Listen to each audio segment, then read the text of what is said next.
¿Cómo piensa un perfilador? ¿Cuáles son los desafíos del análisis de la conducta criminal y cómo se hace para crear un legado en la perfilación criminológica? De los 2.2 millones de libros que se estima fueron publicados en el 2004, hay uno que responde a esas preguntas y a muchas más. Vivir en el asombro. Memorias de un psicólogo criminalista.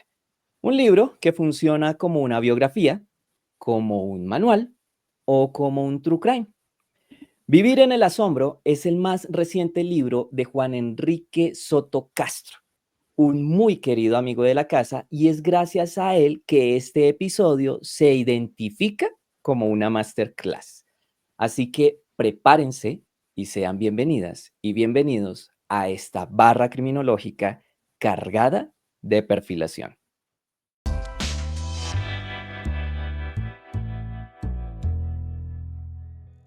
Juan Enrique Soto Castro, psicólogo, analista de conducta, criminólogo, perfilador criminal, policía en segunda actividad, profesor, escritor y muchísimo más. Bienvenido de nuevo a este canal. Como siempre, gracias por tu tiempo, por tu disposición para compartir con esta comunidad digital, Juan Enrique. Gracias a ti, Edwin. Es un placer, como tú has dicho, es como estar en casa. Espero que así se sienta no solo para ti, sino para todos los que nos están acompañando en este momento. Y bueno, hablemos de tu más reciente libro. En octubre lanzaste de la mano de Tecnos Editorial Vivir en el Asombro. Aquí se los muestro. Memorias de un psicólogo criminalista. Alguien podría afirmar que 169 páginas son insuficientes para contar una vida, pero yo soy de los que piensa que eso depende del talento de quien escriba. En estas páginas encontramos escenas muy emotivas y hasta conmovedoras, se los confieso, otras con un tinte más divertido y unas cuantas hasta poéticas, y algunas más cargadas de la cruda realidad. De hecho, no se queden con lo que vamos a ver acá. Aquí en la descripción del video les voy a dejar los enlaces para que puedan adquirir este libro. Pero mientras tanto, que sea el propio Juan Enrique quien nos cuente qué hay en ese libro. Entonces, vamos por partes. Cuéntanos qué hace un psicólogo criminalista. Pues un psicólogo criminalista pretende ofrecer una alternativa a la investigación tradicional.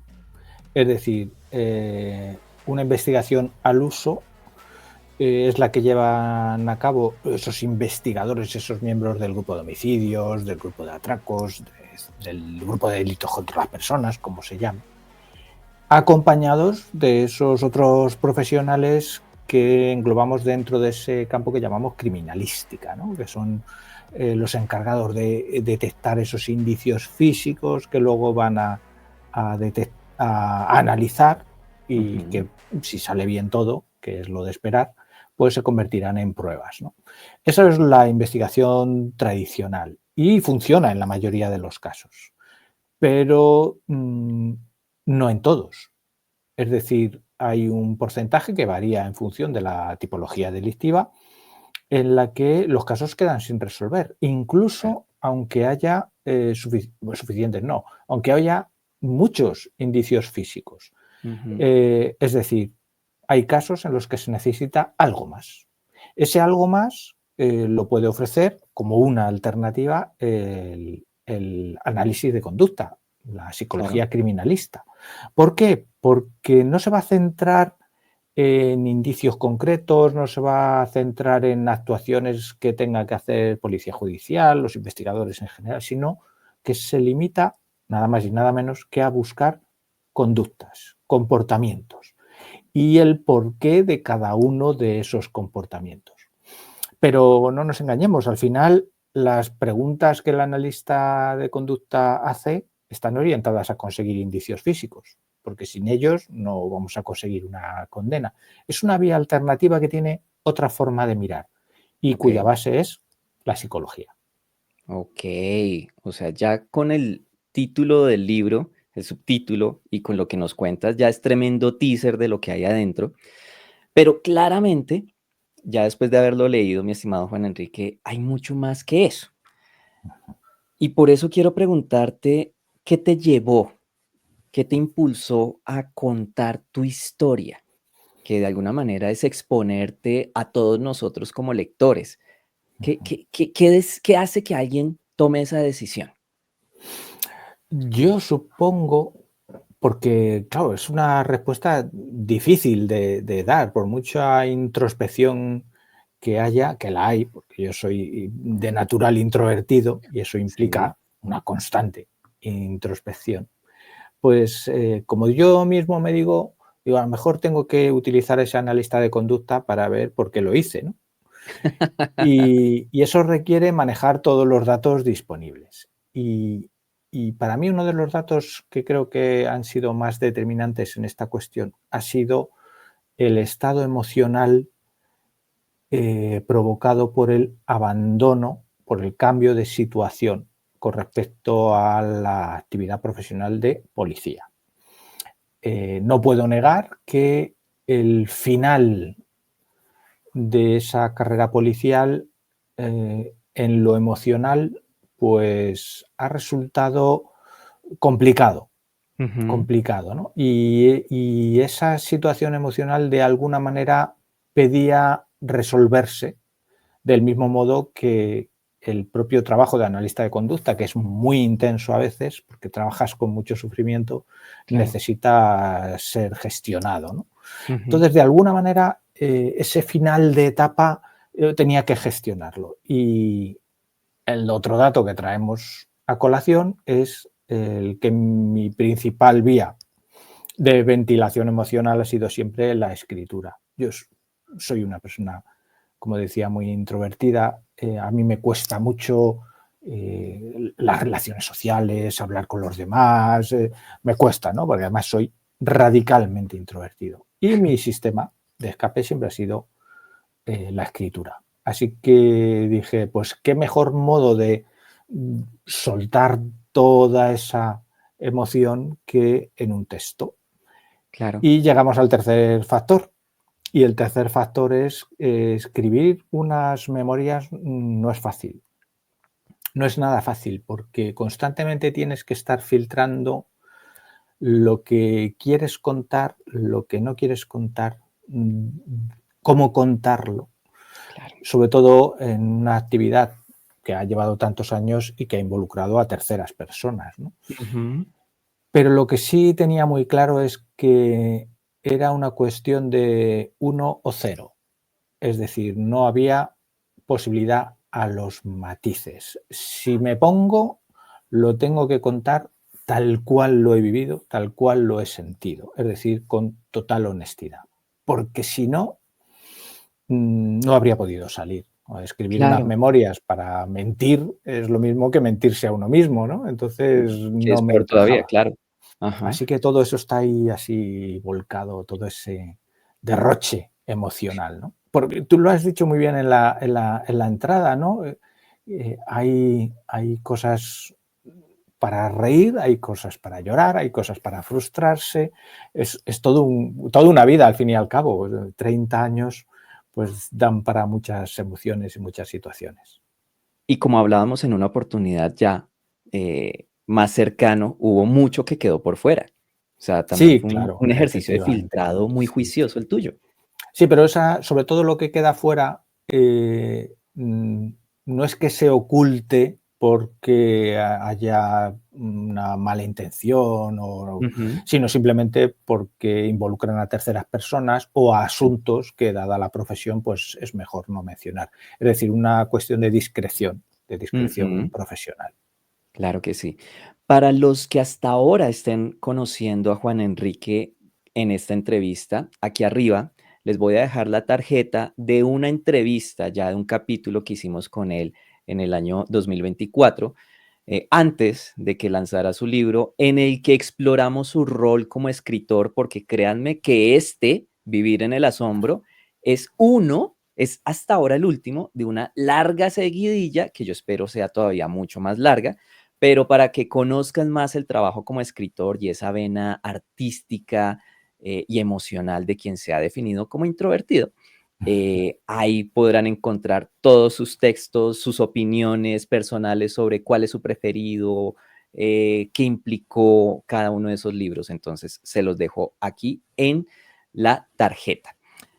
Juan Enrique, el proceso de escribir definitivamente no es sencillo y más cuando se está hablando de sí mismo. Tú afrontaste ya de por sí un gran desafío hablar de ti, pero te quería preguntar, ¿cuál fue el mayor de los desafíos de contarte a ti mismo la historia y contársela a los demás?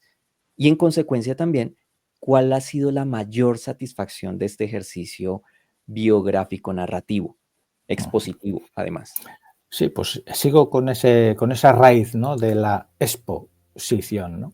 Para mí el elemento así más vital ha sido el sentirme expuesto, ¿no? Al fin y al Ok. cabo, cuando estás escribiendo puedes estar más o menos satisfecho. Yo estoy muy satisfecho con el resultado del texto y del tono, Ujú. pero claro, era obvio que estaba contando algunas cosas bueno, algunos temas que incluso podemos encontrar en los medios de comunicación de a lo largo de los años, con cosas públicas y otras muy privadas, ¿no? Y me sentía realmente expuesto, ¿no? Es decir, bueno, sí, ya lo he escrito, lo tengo para mí, nadie lo ha leído, todavía tengo que decidir si se lo envío a la editorial. Otra cosa es que lo considere publicable, ¿no? Claro. Obviamente han decidido que sí, pero en el momento en que lo envías, deja de ser tuyo. Y una vez que ha dejado de ser tuyo, ya está hecho. Ya está la exposición, aunque sea en potencia, ya está, ¿no? Y no deja de ser muchas entrañas, ¿no?, lo que están ahí expuesto. Yo creo que ese es el elemento más delicado, ¿no?, en ese Claro. sentido, que me generaba más inquietud, ¿no? Es decir, bueno, es que a lo mejor la imagen que tienen de Juan Enrique Soto, que es verdad Claro. que tenía cierta popularidad en el ámbito criminológico, por supuesto, Ujú. y de repente empiezan a leer esas cosas de cómo lo ha vivido, cómo se ha sentido, qué ha hecho, ¿no? Es una exposición, y sobre todo para alguien como yo, ¿no?, que no le gusta precisamente la exposición, ¿no? Sí, sí, Y la sí. satisfacción, fíjate, me voy a adelantar, pero no mucho, no es un spoiler muy grande porque viene en el mismo prólogo.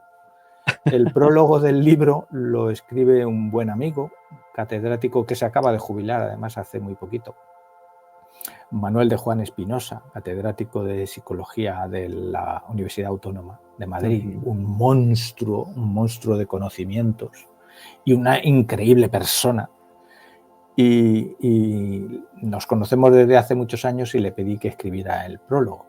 Y en el prólogo él mismo escribe que justo él, que estaba pasando a esa nueva etapa ya de jubilado, se le había pasado por la cabeza escribir sus propias Ajá. memorias. Sí. Y él mismo, después de leer las mías, descartó hacer las suyas porque viendo como yo había escrito unas, él había pensado, yo no puedo llegar a ese nivel de honestidad a la hora de escribir las mías. Wow. Ujú. Y por eso él renuncia a escribir sus memorias, al mismo tiempo que me está diciendo, este sí lo ha hecho, ¿no? Claro. Y en cierto modo yo lo viví como un halago, de decir, mira, he conseguido el objetivo, ¿no?, que realmente se note que no es un texto para quedar bien, Ujú. ni para quedar mal, no es un texto para vengarte, ni para ensalzarte, no, simplemente es soltar ahí pues varias décadas de una profesión brutalmente intensa en todos Sí, los sentidos. total, total. Y entre otras cosas, tú lo mencionabas hace un momento, es un texto que es honesto, o sea, se siente la honestidad y eso también está dado por tu estilo, que es muy, muy, muy de lo que encontramos en tu blog, Analista de Conducta Criminal, que es como si te tuviéramos al lado contándonos lo que está pasando. Es más, te diriges al lector, rompes esa cuarta pared. O sea, Deadpool es un niño en comparación tuya al romper la cuarta pared. Nos hablas, te cuestionas, pero al mismo tiempo es como si nos dijeras, ¿qué opinas de esto? Es un libro eh, generoso en términos de que invita al lector a ser parte de la historia, y eso es súper, súper interesante.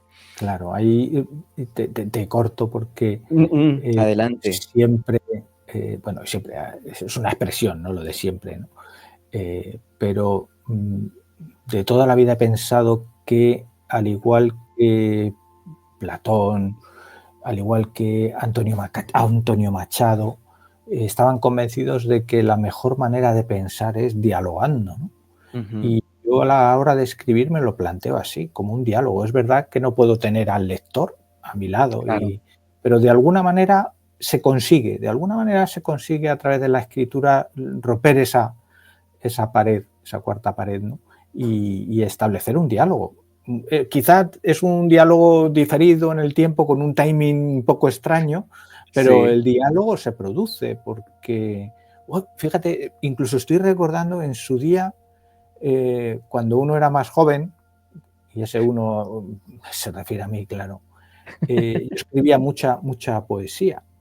sí, Y en su día escribí un conjunto de poemas, y eran todos a partir de la lectura de poemas de Octavio Paz. wow. Y ese volumen se titulaba así, Dialogando con Octavio.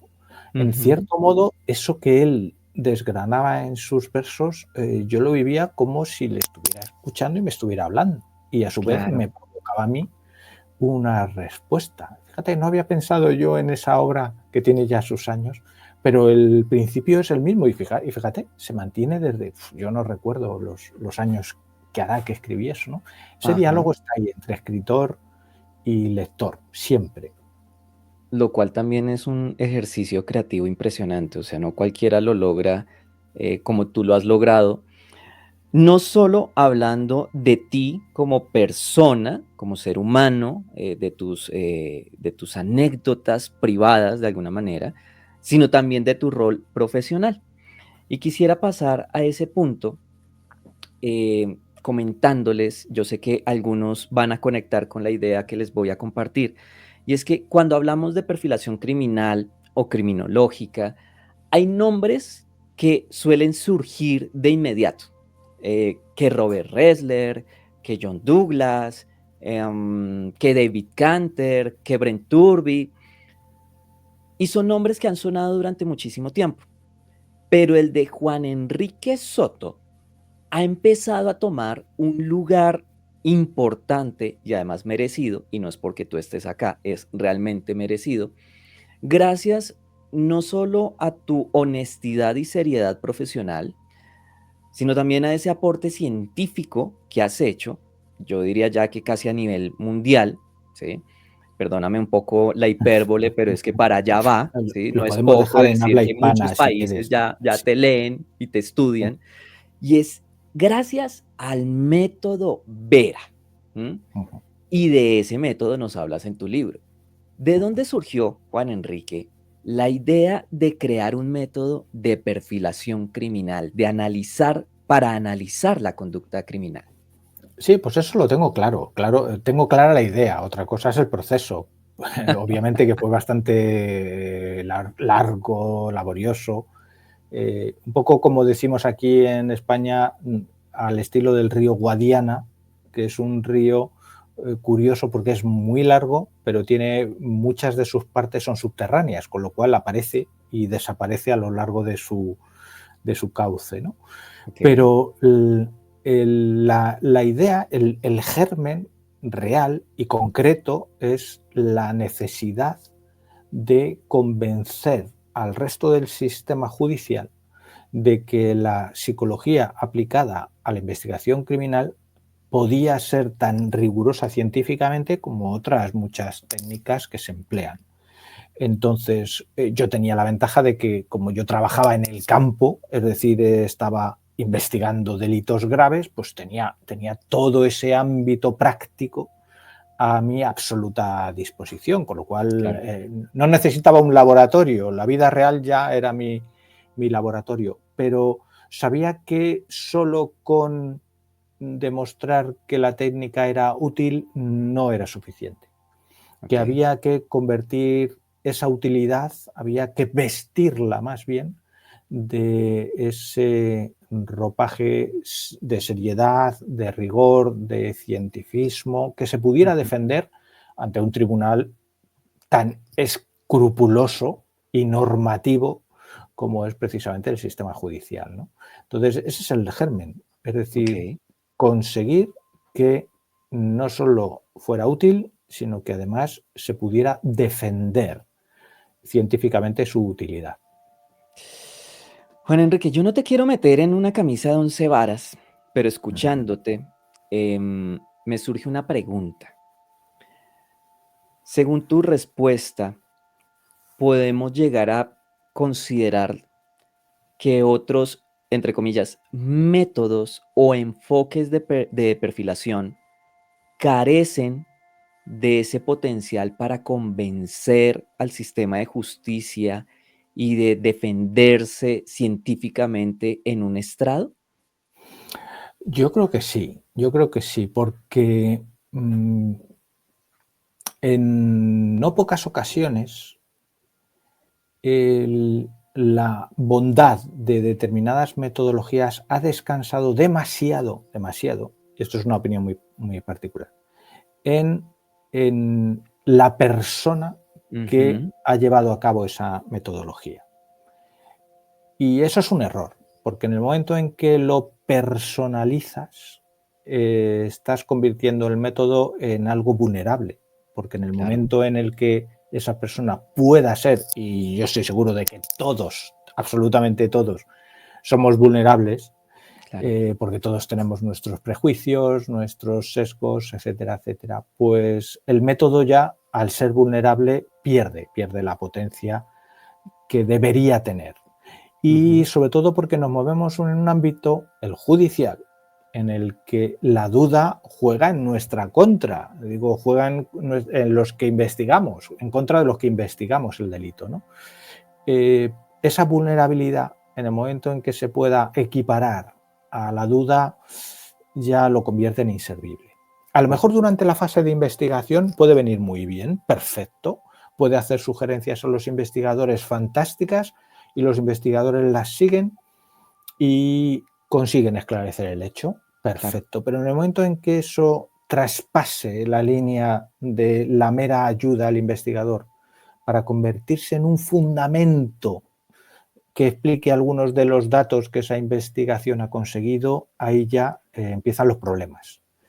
Y si no está muy bien armado, por muy interesante que haya sido lo que consiga esa metodología en concreto, tiene una debilidad que la hace, iba a decir inservible, inútil, y es verdad, porque en el momento en que ese informe quede descartado ya no sirve de nada, por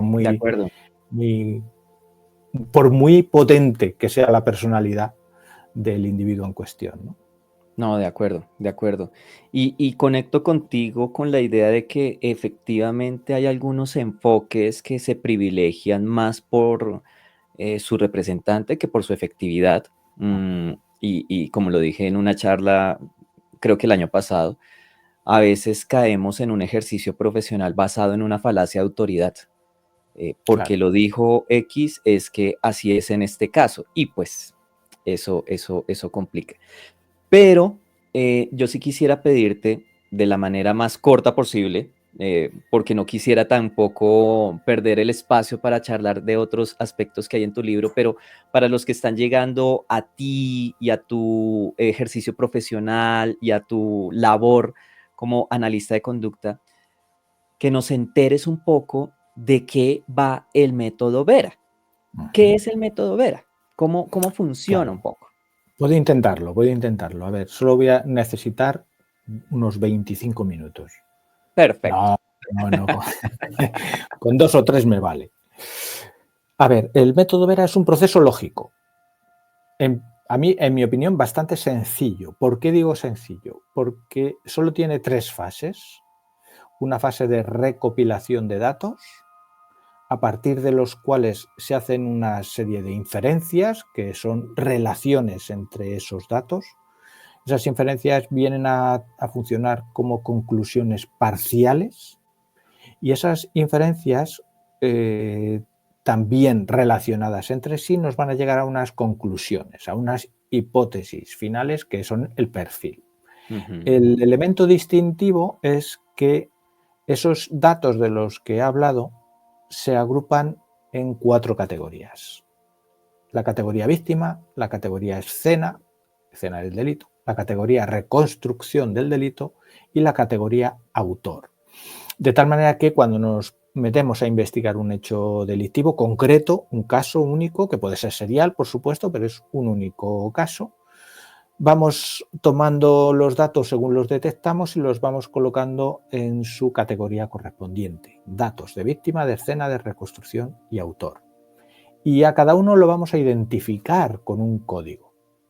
De tal manera que en cuanto el proceso lógico se pone en marcha relacionando todos esos datos, los datos que nos dicen quién era la víctima, por qué ese lugar en concreto y qué pasó, esas relaciones nos van a ir dando lugar a inferencias en las que señalamos sí o sí, porque si no, no funciona, qué datos han generado esas inferencias, y cuando damos el salto de las inferencias a las hipótesis, indicamos las inferencias de las que cada una de esas hipótesis proviene. La cuestión está en que el elemento, yo creo que más distintivo del método, es que la persona a la que le entregamos el informe, ya sea un fiscal, un investigador o un tribunal, Claro. puede rastrear exhaustivamente cada hipótesis para llegar a cada uno de los datos que la dieron lugar.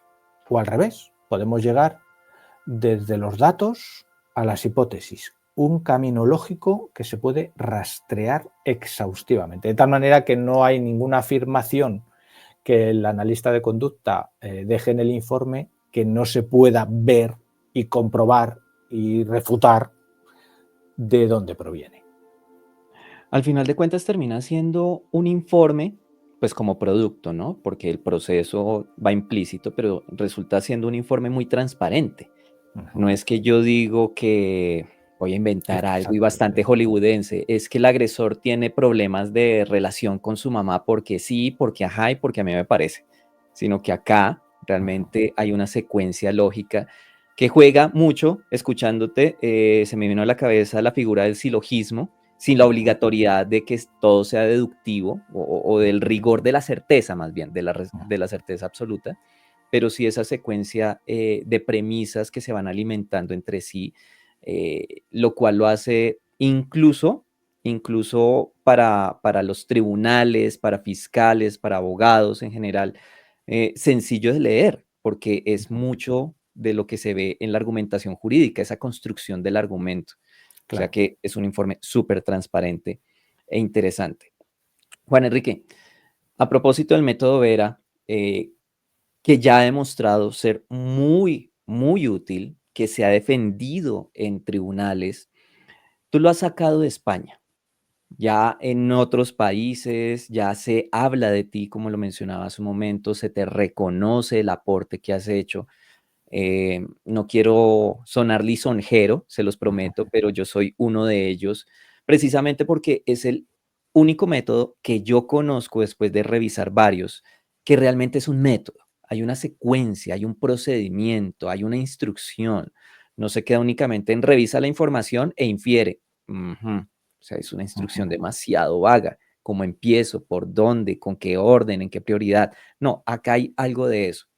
¿Cómo te sientes como padre del método Vera, de que este bebé que ya anda solo, ya no, ya se haya de alguna manera se me ocurrió en ese momento la idea del nido vacío? Sí, exactamente. Yo creo que ¿Cómo ya te sientes? ha cumplido su mayoría de edad y ya se ha independizado, ¿no?, de su padre. Sí, Pues la verdad es que me siento muy orgulloso. La verdad es que sé que lo digo muchas veces, pero a mí lo que más, yo creo que lo que mejor está hecho de este libro del que estamos hablando es el título, sin duda ninguna. Yo precisamente ayer estaba Ujú. dando una charla en una universidad a alumnos de criminología, de psicología, de derecho, y, y el método Vera formaba parte de su plan de estudios. Lo habían tenido que Wow. estudiar y se han tenido que examinar de él, y esto no, en una muy importante provincia española, pero me consta que forma parte del plan de estudios de muchos Sí. títulos en criminología de España, y como tú dices, ya ha saltado, ¿no? Ha saltado al otro lado del océano Ujú. y se está implementando y bastante bien. Bastante bien me refiero sobre todo porque se constata que ayuda a resolver casos Así es. en muchos países de habla hispana. Así que aparte de que se me acaba, tengo que buscar un superlativo para el adjetivo asombroso, me siento muy orgulloso, no puedo decir Claro. otra cosa, ¿no?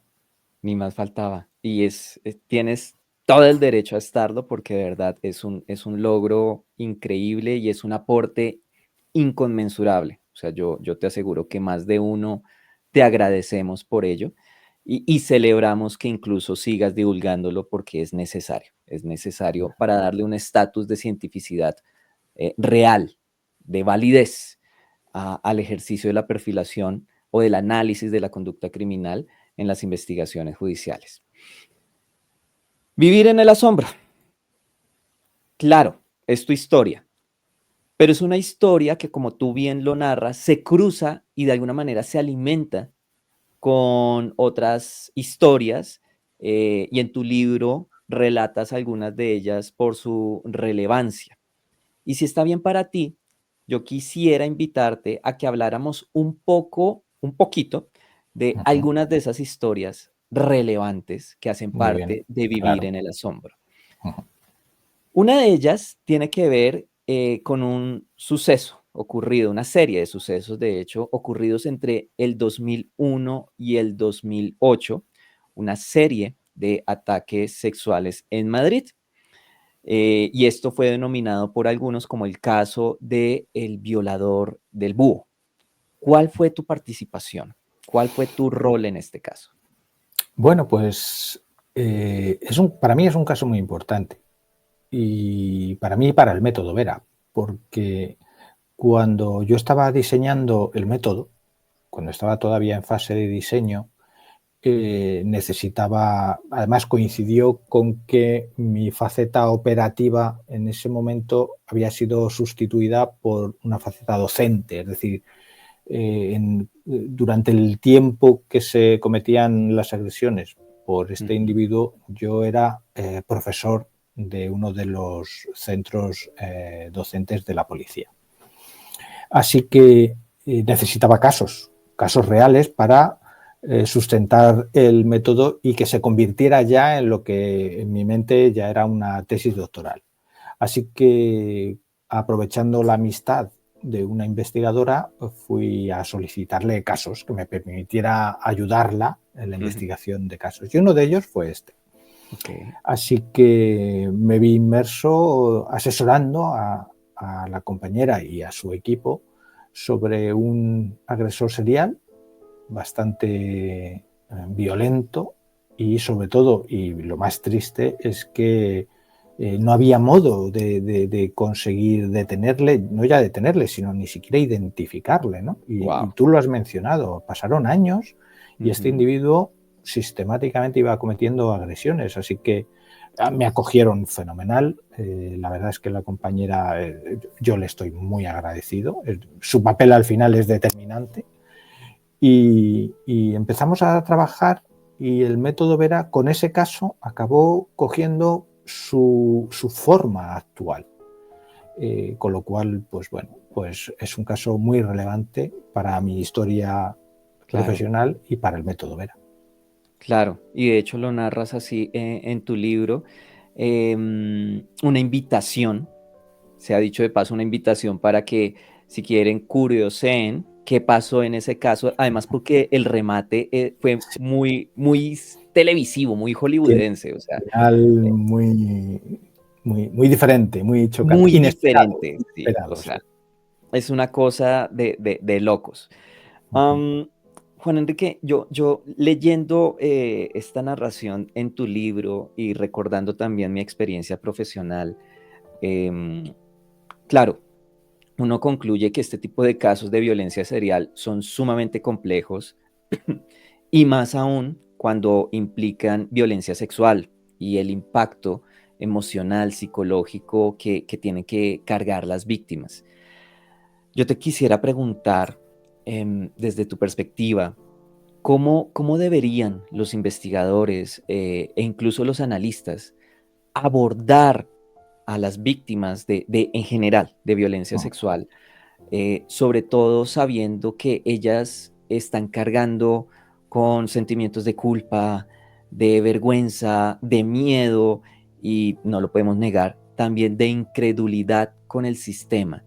Ujú. ¿Cómo Pues, hacer?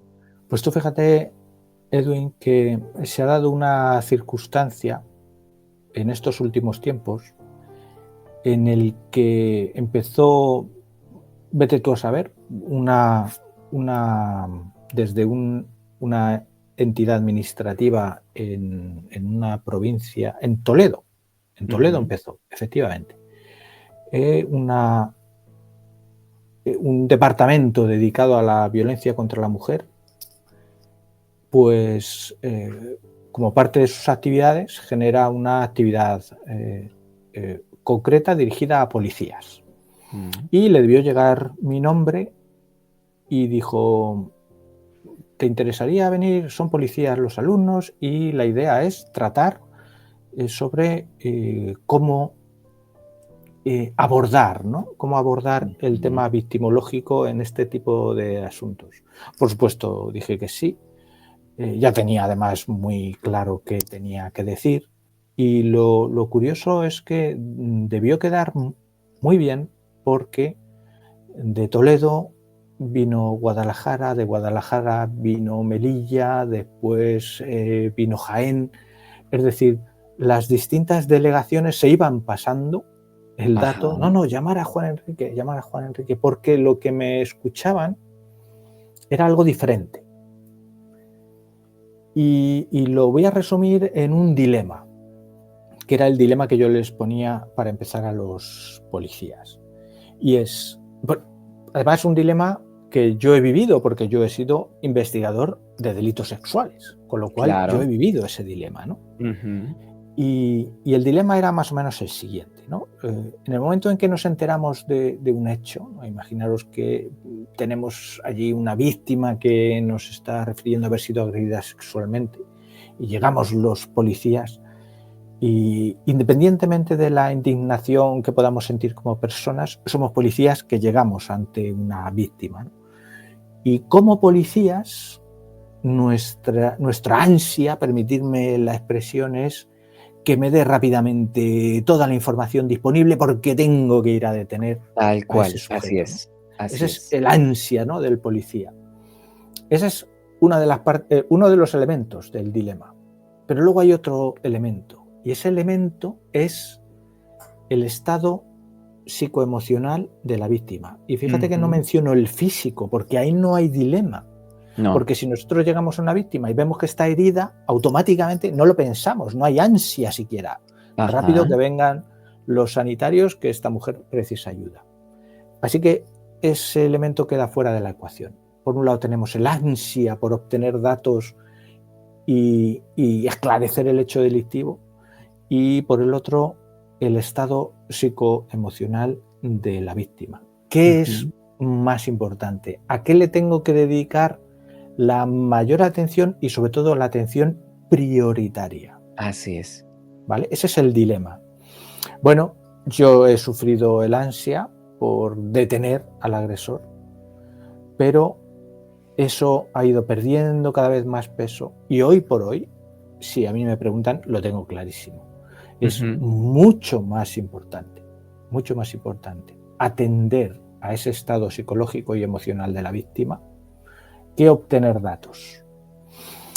Es decir, su dignidad, el respeto a esa persona, el Ujú. cuidado, el cariño, el que se sienta arropada, el que se sienta atendida, en todos los sentidos, ¿no? Porque además todo lo resumo cuando me dicen, ya, bueno, pero entonces el malo huye, y yo siempre Sí, sí, sí. acabo diciendo lo mismo. Ajá. Solo una víctima o un testigo puede ser un buen testigo si está en las mejores condiciones psicológicas y emocionales. Así es.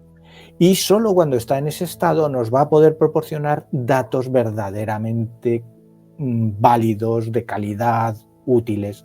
Todo lo que saquemos antes, cuando la víctima está todavía traumatizada, son datos que vamos a tener que utilizar siempre con mucho cuidado porque pueden ser erróneos. Ujú.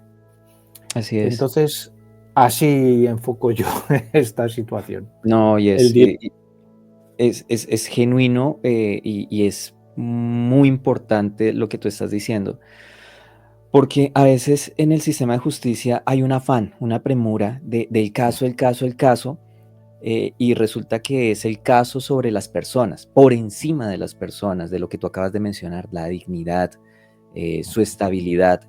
Y a propósito de lo que tú mencionas, yo mismo lo vi y lo viví. Claro, tú tomas la declaración inicial en el momento más candente de la víctima, pero resulta que faltó información, no se acordaba, y lo que hay que hacer después es volverla a citar para repetir la historia, a ver si ahora sí se acuerda, y si no se acuerda, pues algunas veces las respuestas no son las mejores, pero si usted Claro. estaba ahí, como no se acuerda, bueno, en fin, una cantidad de cosas que terminan siendo victimizantes, revictimizantes para las víctimas. O sea que gracias por esa visión, gracias por esa recomendación incluso de que al final de cuentas lo que importa son las personas y en este medio importan las víctimas. No son, como yo decía en otro espacio, meros cajeros de información, Exactamente. que no tiene sentido realmente. Pasemos a otro caso, si te parece. Em, Guarda cierta similitud, pero pues tiene algunas diferencias y es el del violador del mono, que como tú bien dices, no tiene nada que ver con los primates simiformes, no, no, no, no, y mucho menos tiene que ver con alguien con un atractivo, con un gran atractivo físico, ¿no? Cuéntanos por qué es relevante el caso del violador del mono. ¿Qué pasó? Bueno, este sigue un poco la estela también del violador del búho. Es uno de los 3 casos, junto al del búho y otro más, que acabaron formando la tríada que permitió defender mi tesis doctoral, ¿no? En este Ujú. caso también tenemos a otro agresor sexual en serie, solo que en este caso sus víctimas eran todas menores de edad. Ujú. Sus agresiones eran muy diferentes, obviamente, pero su elemento distintivo es que me permitió fundamentar a través de la metodología, que después fue del Vera, lo que puede suponer la evolución de un agresor, tanto en términos de modus operandi como de motivación, ¿no?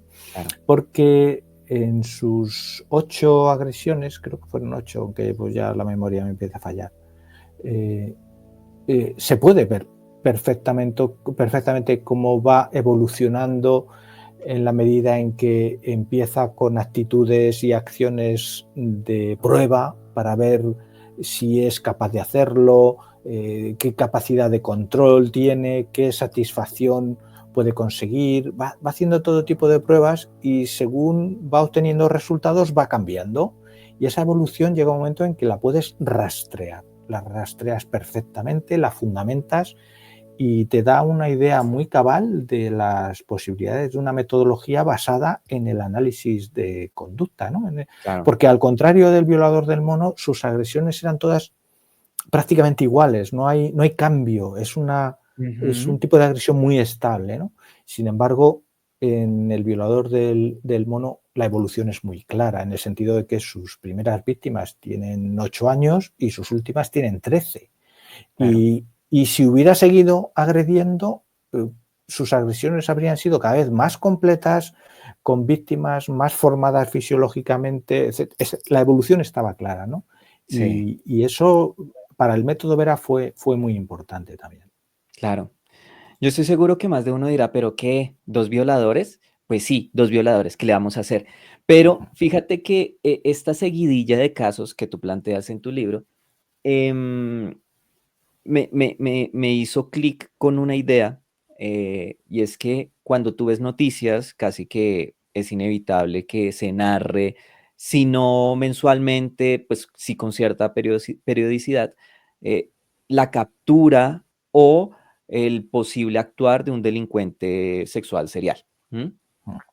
Y lo cierto es que en los últimos años, sobre todo, yo he notado que hay más casos. Es decir, no es un solo agresor sexual, sino que son muchos y son seriales. Desde tu experiencia, ¿a qué atribuirías este auge del delito de la violencia sexual serial en el mundo? Porque realmente sigo noticias de varios países y es en todo lado.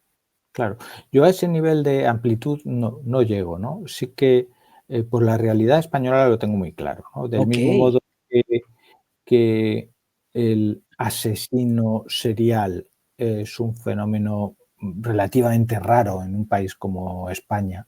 Ujú. Nos podemos encontrar un asesino en serie, no sé, cada 5 o 6 años, ¿no? Es algo raro, extraño, ¿no? Sí, Sin embargo, los agresores sexuales en serie son pues bastante habituales, ¿no? Si tomamos la casuística de los delitos contra la libertad sexual cometidos por una persona que además es desconocida de la víctima, pues nos vamos a encontrar que un porcentaje importante de esos casos son agresores sexuales. Digamos que la propia motivación que lleva a cometer la agresión sexual no es del todo compatible con cometer un único hecho. Es más, ujú, incluso utilizando o aprovechando el caso del mono, es un hecho que normalmente va a llevar a ese individuo a cometerlo una y otra vez, ya, porque la motivación es recurrente. Es decir, para cometer un homicidio se pueden tener unos motivos que una vez cometido el homicidio desaparecen o son claro. satisfechos o ya se han Ujú, cumplido. No hay una nueva necesidad de cometer otro hecho similar. Pero con la agresión sexual eso no ocurre. El apetito sexual, la pulsión sexual más bien, es recurrente. Y en determinados individuos que carecen de la capacidad inhibitoria necesaria, por las razones que sea, que son muy complejas, pues sí, eso lleva a la repetición. Pero es una claro. repetición por una motivación que por su propia naturaleza es recurrente, ¿no? Que es Ujú. la pulsión sexual. Ok, ok. Sí, es una interesante interpretación de un fenómeno que pues, nos invita a estar atentos, pero a la vez también mejorar nuestros sistemas de atención a las víctimas porque Sí, claro. las hay y las habrá, ¿sí? Ujú. Sin duda ninguna, Bueno, sí. para no aburrirlos y para que no te me aburras, mi estimado Juan Enrique, vamos a hablar de otro caso que en lo personal me parece súper interesante. Es un caso que te obliga a pensar fuera del cuadro, a revisar incluso tus paradigmas, em, pero yo sí quiero que ustedes lo conozcan, y con tu permiso, mi estimado Juan Enrique, de la pluma, o más bien del teclado, del propio Juan Enrique. Y luego tú nos cuentas lo que quieras de este caso porque tiene un giro, un plot twist impresionante. Así que, si me permiten, aquí voy. Estaba planchando. Serían alrededor de las 11 de la mañana. Llamaron al portero automático. Traían un paquete para el doctor, así que abrí el portal. Luego llamaron al timbre. Vi por la mirilla a un mensajero vestido de negro con el casco puesto la visera bajada y una bandolera negra que le cruzaba el pecho. A sus pies, una caja de cartón grande y marrón. Abrí la puerta. De pronto, el mensajero extrajo un martillo de la bandolera y acometió contra mí, tirándome al suelo mientras exclamaba: ¡La señora! ¡La señora! Yo apenas acerté a decir que solo era la chacha. El hombre me amarró de los pelos y me llevó a rastras al salón. Me sentó en una silla y sacó de la bandolera un rollo de cinta de embalar con la que me ató al respaldo de la silla. Me ató los tobillos y me amordazó.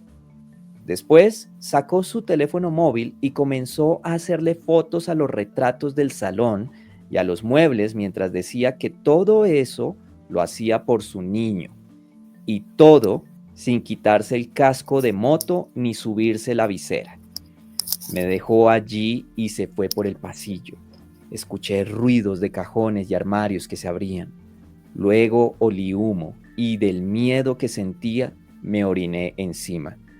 Entonces regresó al salón. Llevaba el martillo en una mano y un cuchillo en la otra. Llevaba los pantalones desabrochados y el miembro a la vista. Se acercó a mí, me quitó la mordaza y me abusó. Se limpió en su ropa, se limpió con los guantes de lana que llevaba puestos y se abrochó los pantalones. Después volvió a amordazarme. Se fue a la cocina. Escuché el grifo y la puerta de la nevera abrirse y cerrarse. Después sentí la puerta de la casa que se abría y cerraba. Se había marchado. ¿Qué cosa con este caso, Juan Enrique? ¿Qué pasó y por qué? O sea, cuéntanos lo que quieras de este caso. Yo a ustedes se los dejo ahí. Tal como lo has narrado, hasta yo he sentido miedo, leche, vaya horror, ¿no? No, pues mira, este es el tercer caso que sustentó mi tesis doctoral. El caso del búho, el caso del mono y el caso, tenía la palabra lana, el caso en alguna de su denominación estaba la palabra lana, ¿no? Bueno, pues claro, fíjate, tal como lo has narrado, casi podríamos hacer un experimento, ¿no? Preguntándole al lector qué hemos vivido aquí, ¿no? ¿Qué tal? ¿Cómo lo ve? Entonces, no sé, con tu permiso, al final lo voy a destripar el delito porque no queda otra. Claro que sí. Esto es una declaración de una víctima.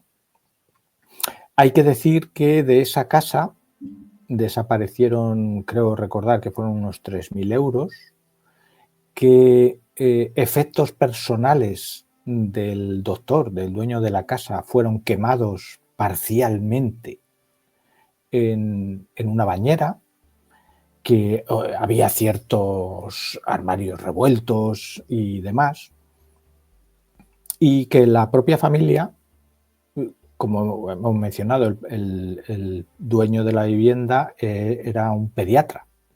Y teniendo en cuenta que la víctima refería que el agresor decía esto lo hago por mi niño, pues la hipótesis natural era que por medio podía existir una negligencia médica, ¿no? Y el padre pues se vengara, ¿no? Tiene tal nivel de detalle esa declaración que no es de extrañar, primero, que la investigación se pusiera en marcha con toda la urgencia. Tampoco es de extrañar que tanto el doctor como la familia se marcharan de la casa a vivir con unos parientes porque obviamente tenían miedo. Y al mismo tiempo los investigadores decían, leche, es que esto se nos escapa un poco a nosotros porque un asalto a un domicilio, esto es una localidad además pequeña, donde una conflictividad así es algo desmedido, ¿no? Y les pilló un poco a todos,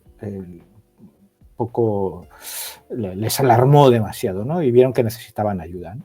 Claro. Así que llegamos los analistas, que éramos dos entonces, porque este es uno de los primerísimos casos, solo éramos dos, y teníamos una ventaja.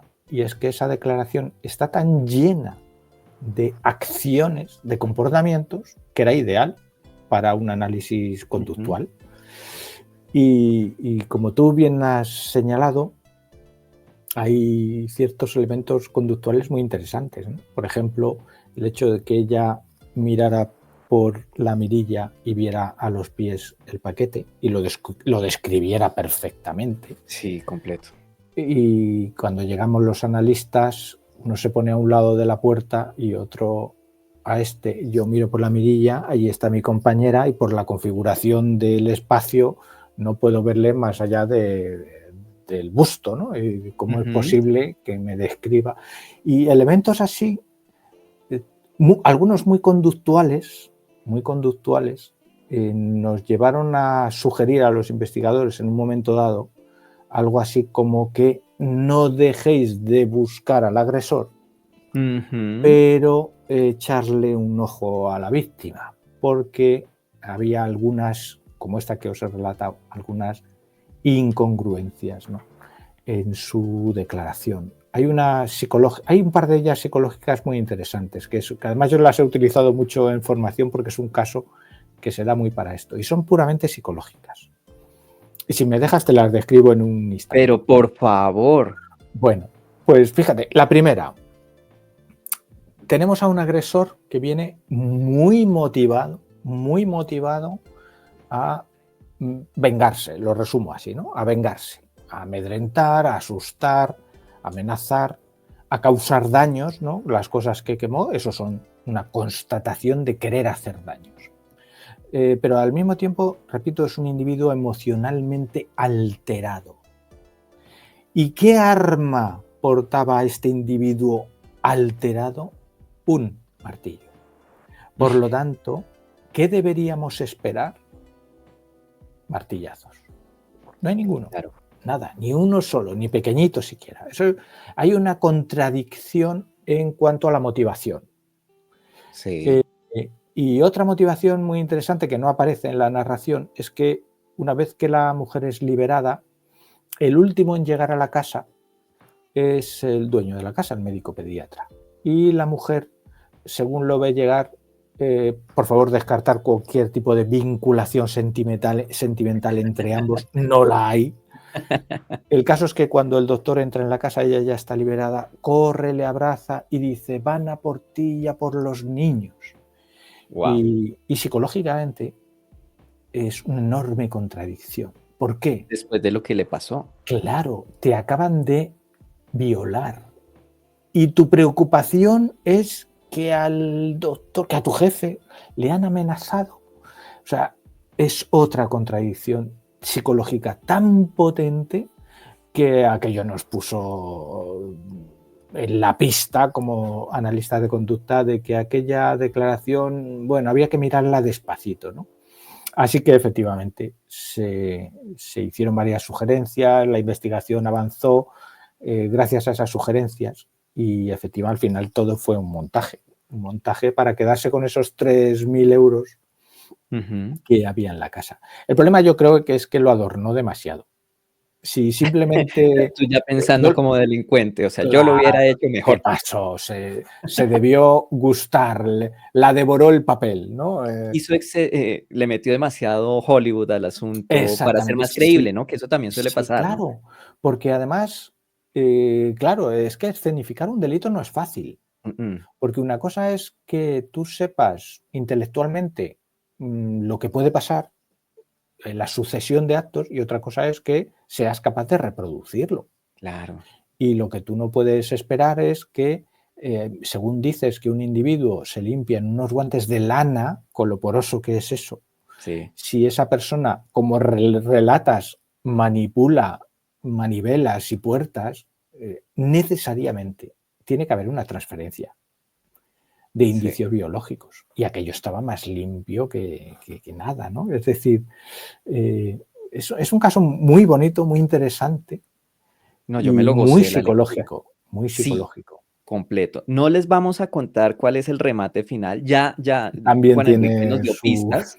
Sí, final, es muy el interesante, sí. final es como, oh, por Dios, ¿qué es esto? Entonces, ya saben, aquí, en Vivir en el Asombro, para que se asombren con ese caso.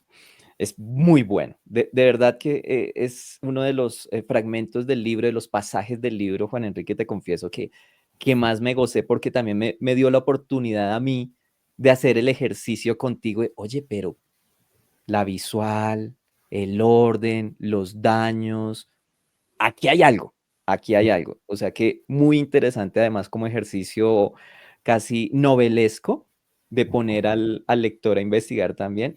Sí, Espectacular. es de esos casos que suele haber en los que el propio investigador nota que hay algo que no cuadra. Y además te lo Ujú. dice, no sé, claro, utiliza su terminología, ¿no? Me da Claro, en la nariz, el olfato policial, la intuición me dice que hay algo que no encaja, ¿no? sí, Y el analista de conducta lo que hace es encajar eso, que a él, darle las piezas para que cuando se las das automáticamente, porque además es un fenómeno automático, en cuanto le dan las piezas dice, eso es, eureka, ahora sí, tal exactamente, cual. ¿no? Fíjense que este es un ejercicio bastante rápido, no voy a decir sencillo ni básico, porque no es ni lo uno ni lo otro, pero sí es un ejercicio que ilustra el trabajo en el análisis de conducta raya perfilación, y es estar atento a esos detalles, a esas representaciones en el mundo material, de un mundo emocional, de un mundo psicológico, y eso hace que este trabajo realmente requiera no solo mucho juicio en cuanto a cómo se procesa la información, sino, como yo suelo decir, el ático bien amueblado para entender qué es lo que está pasando, qué me está contando este caso y qué puedo decir de este caso. Y hablando de casos y casos, los que nos has contado eh, eran casos en caliente. ¿M? Ujú. Pero hubo uno del que yo sé que tú, mejor dicho, ya has contado todo lo posible, pero que realmente creo que para nosotros a este lado del Atlántico resultaría interesante que revisáramos. No te voy a pedir que nos lo cuentes al detalle. Es un caso súper dramático. De hecho, yo estuve en uno bastante similar acá en Colombia y es el de Marta del Castillo. Eh, en esencia es un caso que desde el punto de vista jurídico se resume a un homicidio y desaparición forzada. Así funcionaría acá en Colombia, los dos delitos. Pero ustedes, tú con tu equipo, la SAC, no llegaron en caliente, sino que llegaron después. ¿Por qué, Juan Enrique? Pues una cuestión puramente de tiempo, porque el hecho ocurrió en el 2009 y la SAC se creó en el 2010. Es decir, en el Ujú. momento en que nos dijeron, podéis participar o por favor echarnos una mano, la investigación ya estaba cerrada. Entonces, lo que en principio hicimos fue trabajar con los fiscales el orden más adecuado para interrogar en el juicio a Sí. los 5 implicados y luego después de la sentencia, que fue acusatoria, condenó a uno de los Ujú, acusados, de los enjuiciados, como autor material y absolvió a 3 de ellos y a uno lo dejó como cómplice, a un menor. Pero a ujú. partir de ese momento, ya con una sentencia, el resto del tiempo, hasta hoy en día, la tarea ha sido localizar o tratar de localizar el cuerpo de la víctima, que todavía no ha sido encontrado, ¿no? Y el dramatismo de este caso es el tema del cuerpo, porque, Ujú. por desgracia, hechos así ocurren. Sí, Son muy habituales, ¿no? Violencia de género lo llamamos acá, de y acuerdo. esta misma mañana se ha conocido otro caso, ¿no? Es decir, parejas o exparejas que matan a la mujer, ¿no? Habría sido un caso más, pero en el, en el sistema mediático de este país, en la memoria colectiva, este es uno de los casos que casi es el primero que surgiría junto con alguno otro si Sí. preguntáramos a cualquier ciudadano español, ¿no? Ujú. El caso criminal que primero se le viene a la cabeza y seguramente diga el caso de Marta del Castillo. Y Claro. fijaros que simplemente, y nada menos, es por el hecho de que el cuerpo de una víctima no ha sido encontrado, ¿no? Y lo Ujú. dramático o lo mediático de ese drama precisamente está en que el propio autor del hecho, que está en prisión, cumpliendo una Sí. larga condena por ello, ha ido dando distintas versiones, yo no sé si han sido 7, 8 o 9 distintas versiones de lo ocurrido, ¿no? Y de dónde pudiera estar el cuerpo, ¿no? Y eso ha generado un desgaste, imaginaros a la familia, el Claro, desgaste emocional que eso puede estar suponiendo, sino incluso la propia sociedad, incluso la propia institución policial, así es. que sistemáticamente va realizando alternativas, incluso algunas Ujú. extraordinarias, ¿verdad? Sí. Y no consigue el resultado querido, ¿no? Que es encontrar unos restos para que esta familia pueda cerrar su duelo. Juan Enrique, a propósito de este comportamiento de Miguel Carcaño, de la persona que estamos hablando, que está purgando condena y que ha dado varias declaraciones, demasiadas. Y ojo que, pues para los que no conocen el caso, les invito a que, obviamente, ya saben dónde revisarlo, con detalles que no aparecen en los medios, pero también hay documentales. En Netflix creo que hay uno de ellos donde incluso hacen el seguimiento de todas las versiones, porque ojo con esto, Miguel no es que le añada algo a su versión previa, sino que ha llegado incluso a darle un giro completo en cuanto a participantes, en cuanto a dinámicas, en cuanto al lugar de disposición del cuerpo, lo cual pues eh, lleva a lo que Juan Enrique nos acaba de mencionar, del desgaste emocional primero para la familia, porque de hecho ellos lo que están esperando es encontrar los restos para cerrar el duelo, que es algo que en Colombia hemos visto muchísimo y básicamente es la máxima expectativa en familiar de desaparición. Díganme en Claro. dónde está para poderlo enterrar y despedirme, ese duelo, ese cierre psicológico del duelo. Pero a propósito de esas múltiples declaraciones, yo te quiero formular dos preguntas. La primera tiene que ver con algo que tú pensaste, diseñaste. Yo la verdad solo lo había visto una vez en un capítulo de CSI y yo dije, eso debe ser CSI. Pero realmente tú lo explicas, en el libro hay gráficas donde muestras cómo es el funcionamiento. Y es que en aras de encontrar ese cuerpo, tú diseñaste que Miguel se sometiera a un procedimiento. ¿Qué fue lo que hiciste, Juan Enrique?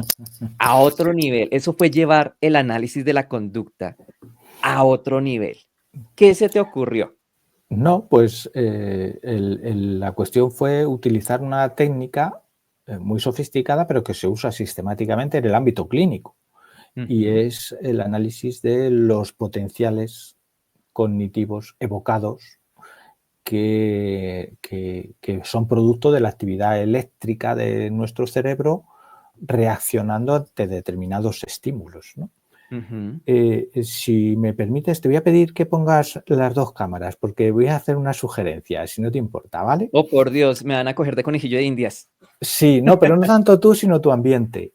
Ok, ok. Fijaros, ahora mismo cualquiera de los espectadores que estén viendo esta grabación, pues focalizan su mirada fundamentalmente en los dos únicos objetos que se mueven, que somos Ok, tú y yo. sí. El movimiento atrae nuestros ojos, ¿no? Pero obviamente si solo se fijaran en nosotros sería agotador para el propio sistema visual, ¿no? Claro. Eh, la prueba P300, resumiendo mucho, vendría a ser algo así como que si una vez que acaba el programa, nosotros le ponemos al espectador los sensores correspondientes y le fuéramos poniendo fotos, una foto tuya, una foto mía, pero también una foto de detalle de cada uno de los objetos que están a nuestro alrededor, y alternáramos esas imágenes con imágenes de otros objetos ajenos a estos dos escenarios y se los pusiéramos y le dijéramos al espectador, usted no haga nada, solamente mire. No tiene ni que marcar, ni que señalar, ni que pulsar, ni que decir, nada, solamente mire. Y recogeríamos su actividad eléctrica mientras está observando todas esas fotos.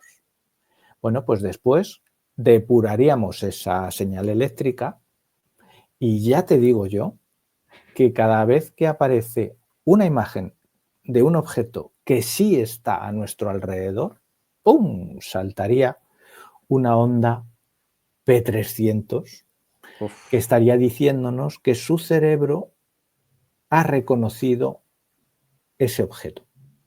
wow. Claro, este es simplificando mucho, haciéndolo incluso Claro, un claro. poco dramático, ¿no? Sí, sí. El sustrato de una prueba como esta. Claro, ahora sustituir los objetos que tenemos a nuestro alrededor por posibles lugares donde pudiera estar oculto el cuerpo de la Ujú. víctima, alternado con otros lugares que sabemos que no son, porque ya hemos Claro. buscado o porque ya se han descartado fehacientemente, ¿no? Como si fuera un control. Exactamente, Ujú. funcionan como control, ¿no?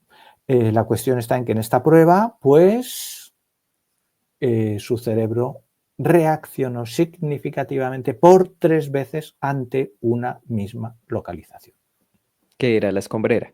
la escombrera. Y Ok. entonces, en su momento se consideró, yo estoy absolutamente convencido de que el cuerpo estuvo allí enterrado, Ujú. pero claro, una cosa es que estuviera y otra cosa es que se encontrara cuando se fue a buscar. Claro. Porque ya había pasado además un buen Habían tiempo, ¿no? pasado muchos años desde que ese cuerpo fue ocultado al momento en el que se fue allí a buscar. Claro. Habían pasado 5 años. Wow, demasiado. Y a propósito, aquí en Colombia estamos desde hace muchísimos años también con una escombrera, pero que hace parte de una historia de violencia social, política, con Claro, centenares de cuerpos al parecer allí. Y claro, la posibilidad de recuperación de ellos en eso, ese entorno se dificulta exponencialmente claro. entre más tiempo pasa. Juan Enrique, esto fue algo que tú cuentas que fue novedoso, de hecho tuvo un cubrimiento súper mediático, muestran las cámaras a Miguel en esos días, bueno, en fin. Y se obtuvo un resultado, pero desafortunadamente no fue el resultado que le hubiera gustado a las familias. Pero detrás de eso, y este es el segundo elemento que te quisiera preguntar, está Miguel y sus relatos, que como ya les conté, difieren muchísimo en muchos aspectos, a tal punto que uno dice, al fin, ¿qué? Y es a partir de esa sensación que me dio el leer lo que tú narraste de esos relatos y el ver algunos documentos del caso que me llevan a preguntarte, ¿qué lleva a alguien como Miguel Carcaño a dar 7, 8 o las que sea, ya con que sean dos ya es suficiente, Claro. tantas versiones tan diferentes entre sí, que desde tu experiencia y un poco especulando si es el caso, pero ¿qué lo puede motivar? ¿Qué lo lleva No, a no, eso a sabiendas del daño que hace? claro. No, no hace falta especular, se puede argumentar y justificar, ¿no? Ujú, Porque lo fácil es pensar, atribuir más bien, atribuir a esa serie de diferentes versiones una intención global, es decir, ujú, como si fuera un plan premeditado, inteligente, de yo voy a dar muchas versiones para que no sepan cuál es la buena, algo así, ¿no? Y ujú. eso es un error metodológico con respecto al análisis de conducta. ¿Por qué? Porque el correcto análisis en ese caso es analizar una por una cada versión en Claro. su momento. Ujú. ¿Por qué? Porque él primero dio una versión. Además, al ser la primera, es como en los casos seriales. El primer caso suele ser el más relevante, el que tiene más Claro. pistas. A lo mejor no es el Ujú. determinante, ¿no? Pero sí que tiene elementos de gran potencia. Por lo tanto, Sí. tenemos una primera versión que tiene elementos que luego resultan no ser esenciales. Es así. Ujú. Pero luego hay otra.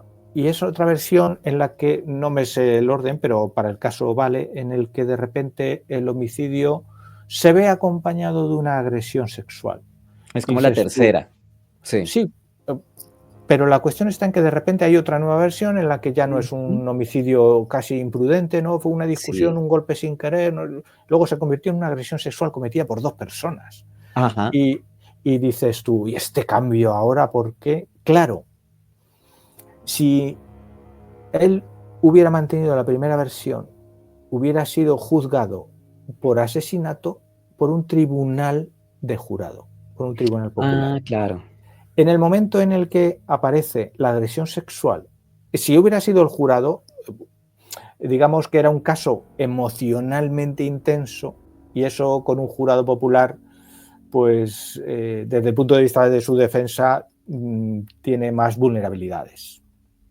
En cambio, si introduce la variable de la agresión sexual, ya, según la legislación española, no puede ser juzgado por un tribunal de jurado, Claro. con lo cual pasaría a un tribunal técnico. Otra de las versiones implica a todavía otra persona todavía diferente, mucho más diferente, que es su hermano. Ujú, De repente ujú, nos dice que su hermano estaba presente, que su hermano que la mata a ella sin querer, pero la termina matando. Y mm, en el momento en el que eso sucede, él ya lleva un tiempo en prisión y se da cuenta de que van pasando los meses, incluso los años, y su hermano ha desaparecido por completo de su vida. Es decir, el único apoyo que él tenía, porque además él es huérfano de madre y de padre, el ujú. hermano es su figura paternal, y imaginaros de repente alguien que se supone que le iba a dar todo el apoyo en una situación tan dura como ir a prisión, ¡puf!, desaparece. Es decir, fue un castigo, ¿no? Un castigo contra su hermano, ¿no? Tú te vas, pues ahora yo te voy a... Es decir, a lo que voy, si interpretamos cada versión en su momento, con sus propios datos, la motivación de esa conducta, es decir, de la elaboración de esa versión, tiene algo más de sentido que pensar que todo es un plan sofisticado, Ujú, teniendo en cuenta además las características intelectuales del individuo en cuestión, claro. que ya te digo Ok. yo que no es capaz de algo tan sofisticado como un plan en ese sentido. O sea, está respondiendo es a las contingencias.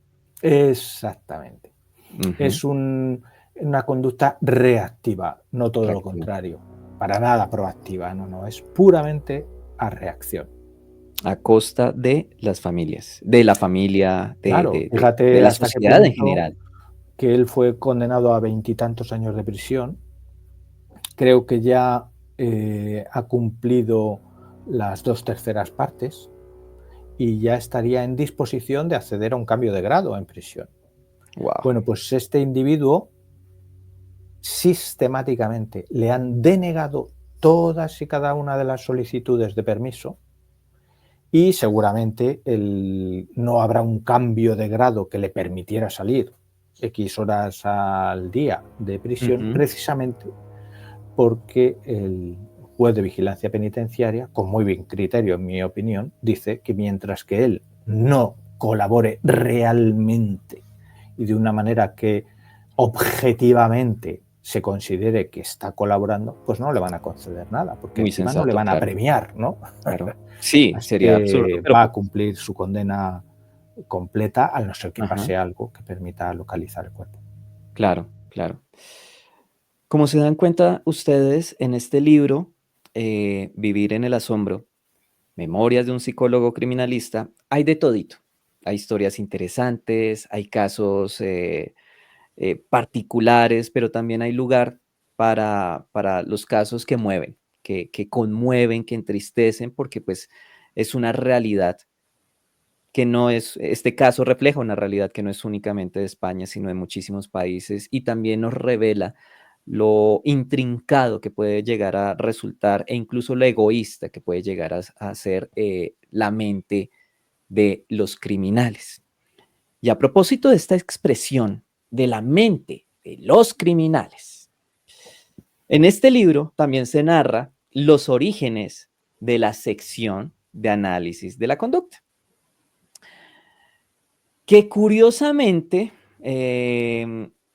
mientras el libro salía, en paralelo también salió al aire una serie que se titula Zack, en la mente criminal, que fue una coproducción de la radio y televisión española con Prime Video, y de hecho la pueden ustedes ver en la aplicación de la radio y televisión española RTV Play.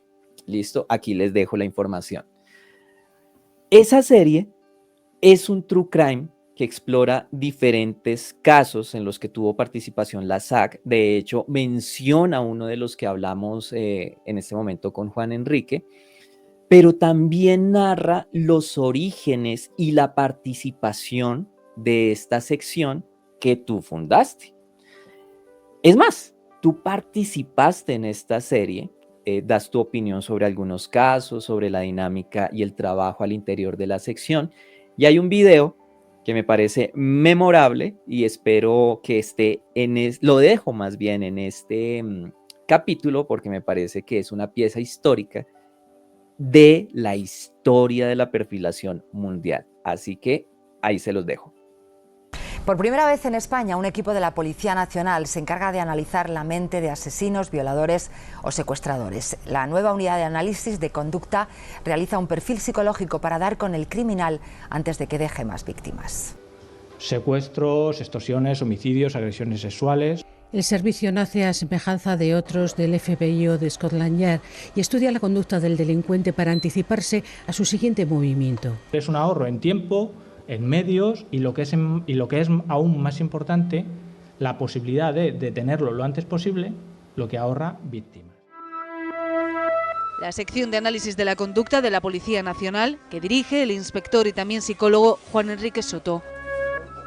Que nosotros buscamos donde los demás no buscan. Analizan cada detalle de la escena del crimen, cada movimiento, cada gesto, cada emoción del sospechoso. Buscamos coherencia entre lo que la persona dice y cómo lo dice. Bueno, Juan Enrique, ahí estabas más Más joven. Más joven. El pelo no era tan blanco. Y fíjate que No señalo era desde tan abajo, porque arriba. Y además Sí, se sí. te nota, perdóname que te Sí. diga, pero se te nota la emoción y un poco la ansiedad, supongo yo, por los medios, Claro. esa puesta en escena, esa presentación en público.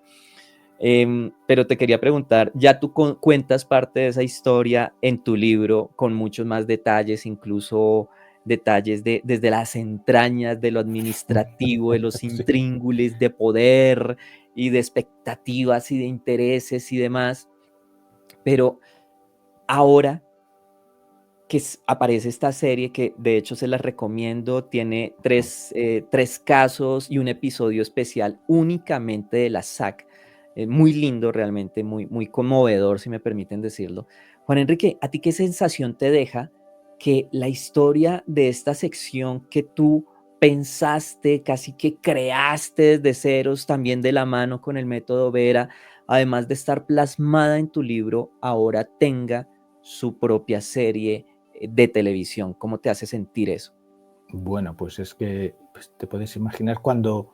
Bueno, la serie está muy bien en el sentido de que, como hemos apuntado antes en algún momento, está lejos de ser morbosa. De hecho, el tratamiento que hace de las víctimas es exquisito.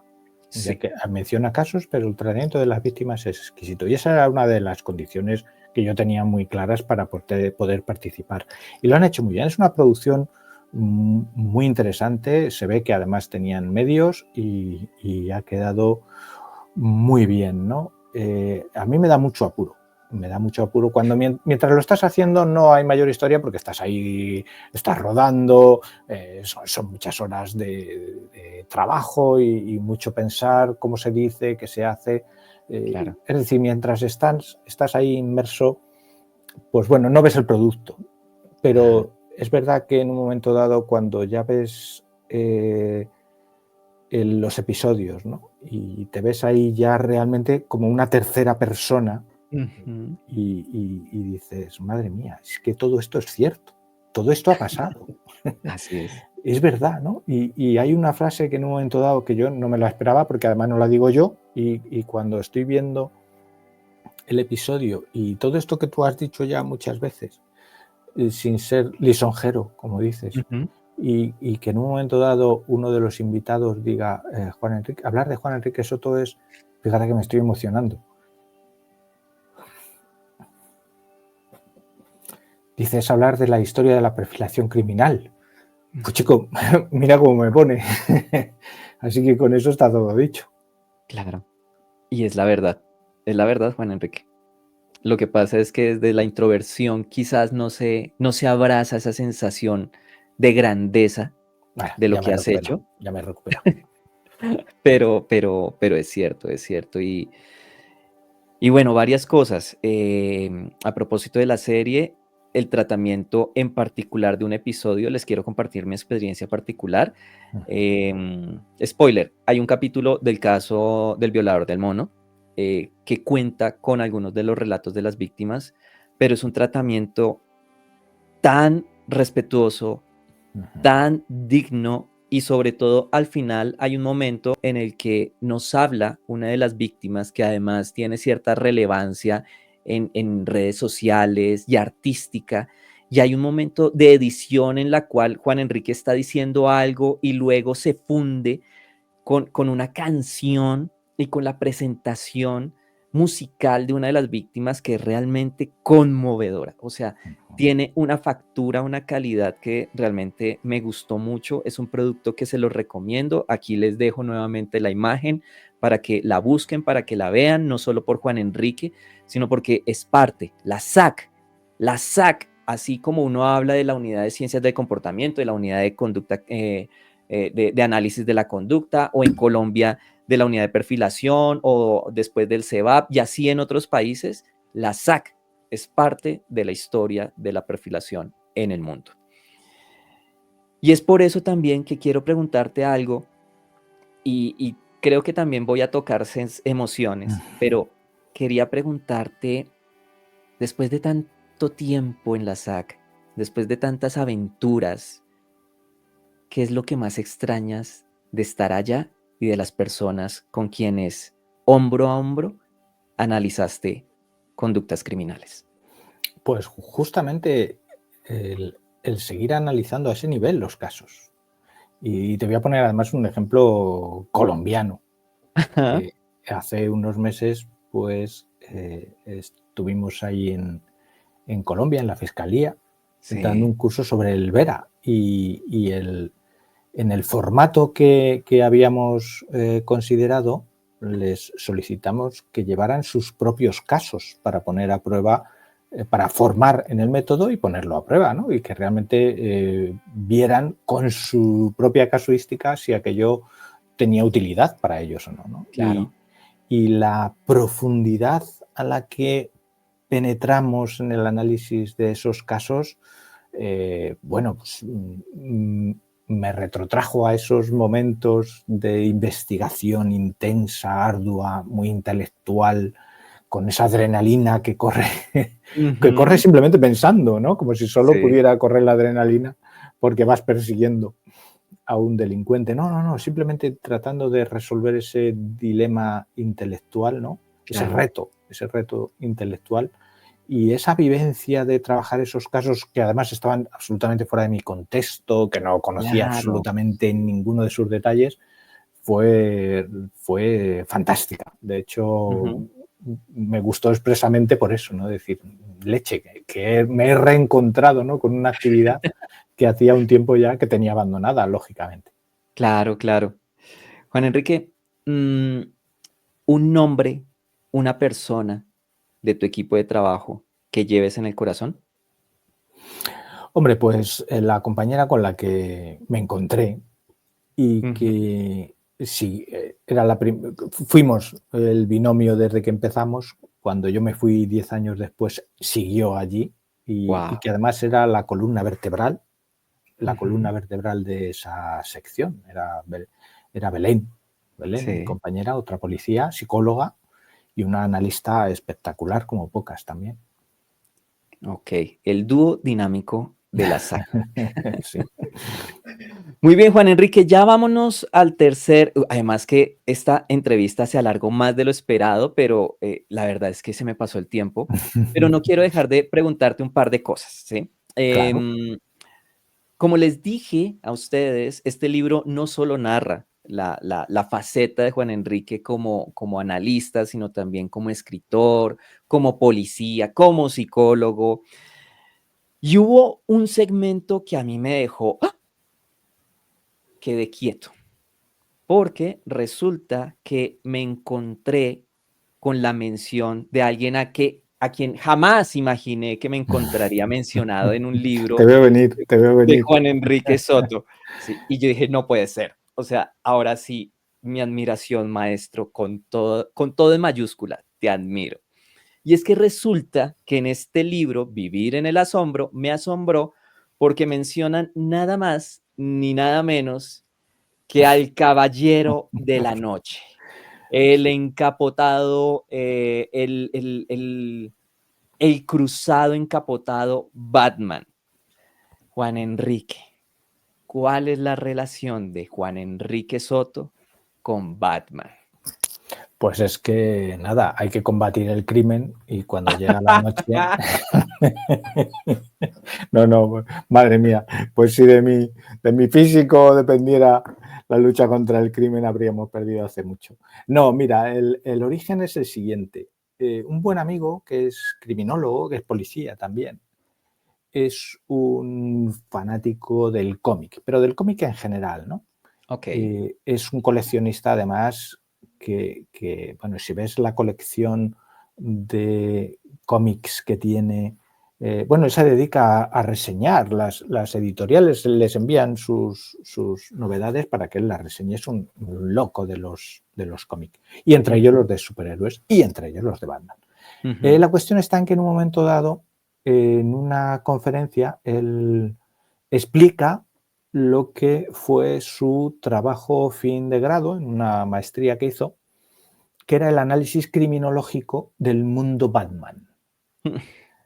Y yo cuando yo estaba presente el día que comentó ese trabajo y lo desmenuzó, y me pareció fantástico, muy brillante, ¿no? Como todos los elementos de la criminología que utilizamos en nuestro trabajo, él los había llevado al mundo de Batman y los relacionaba y los estudiaba, ¿no? Y cuando acabó, además repito que somos muy amigos, le dije, oye, ¿por qué no escribimos algo tú desde el punto de vista criminológico, que ya lo tienes hecho, y yo le aporto la visión psicológica del personaje de Batman y de sus antagonistas, ¿no? Wow. Y le pareció fantástico, lo hicimos, lo convertimos en un texto publicable. A esto se nos unió otro docente universitario, también otro loco de los cómics, que dijo, bueno, pues si os parece y me invitáis, yo os ofrezco una versión histórica del cómic, ¿no?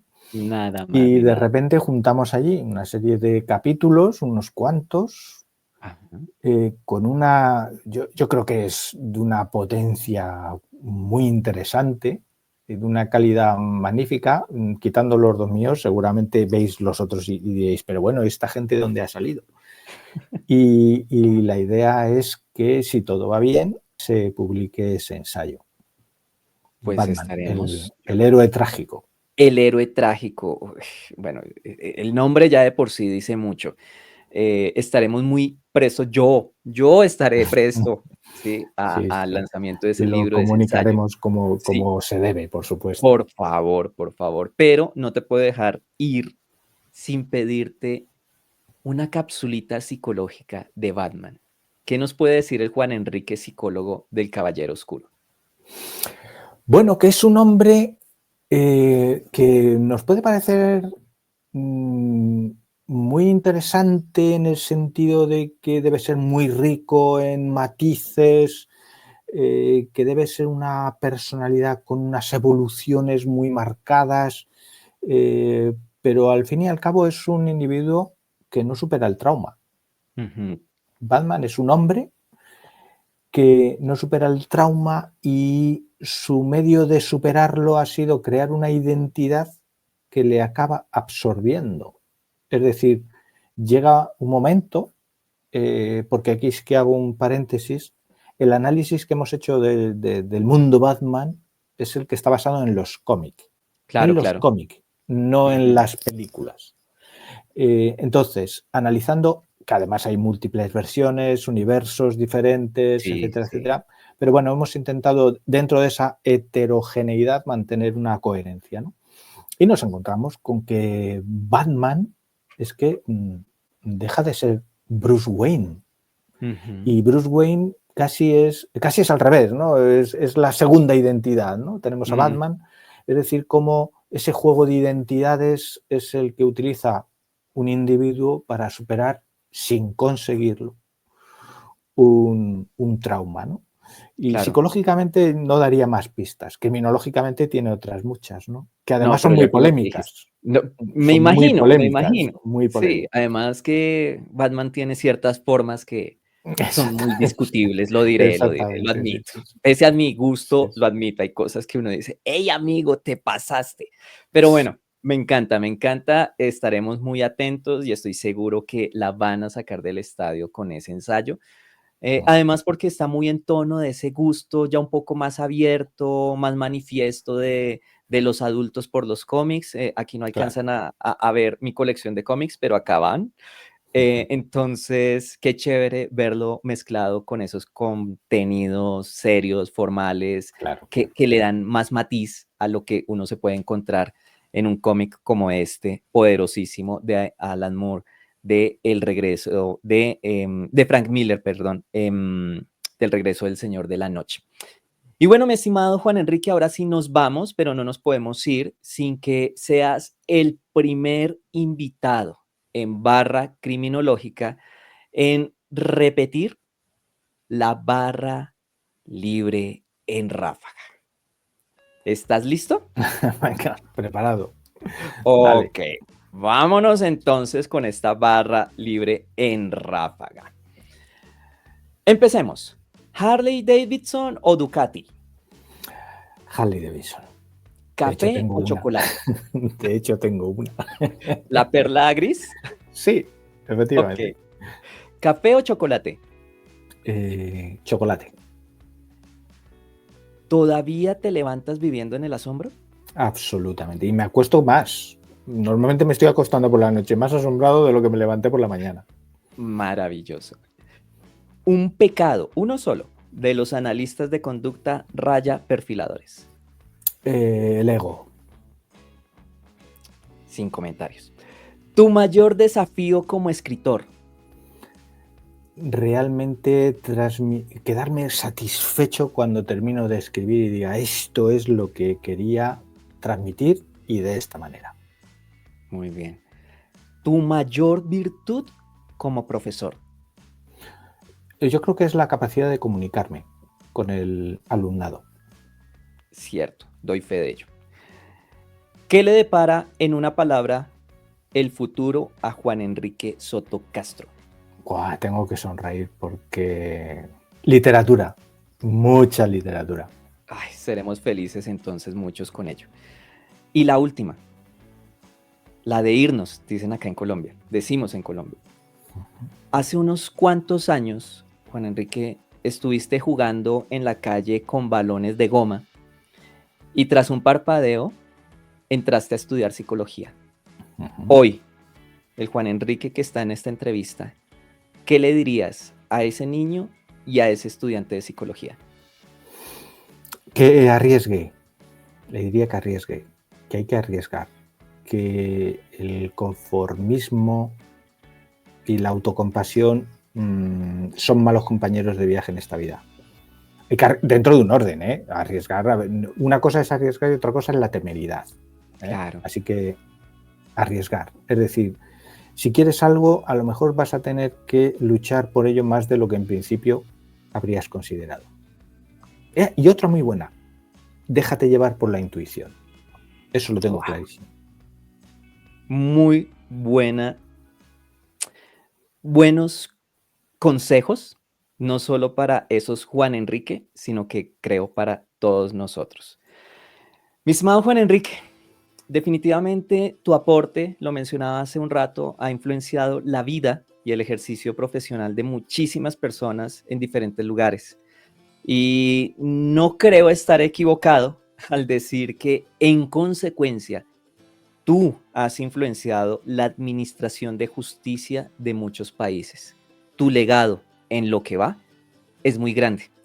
Así que gracias por tanto, gracias por hacer parte de esta barra criminológica. Siempre es un inmenso placer y un honor tenerte aquí. Gracias por tu integridad, por tu generosidad, por tu amabilidad.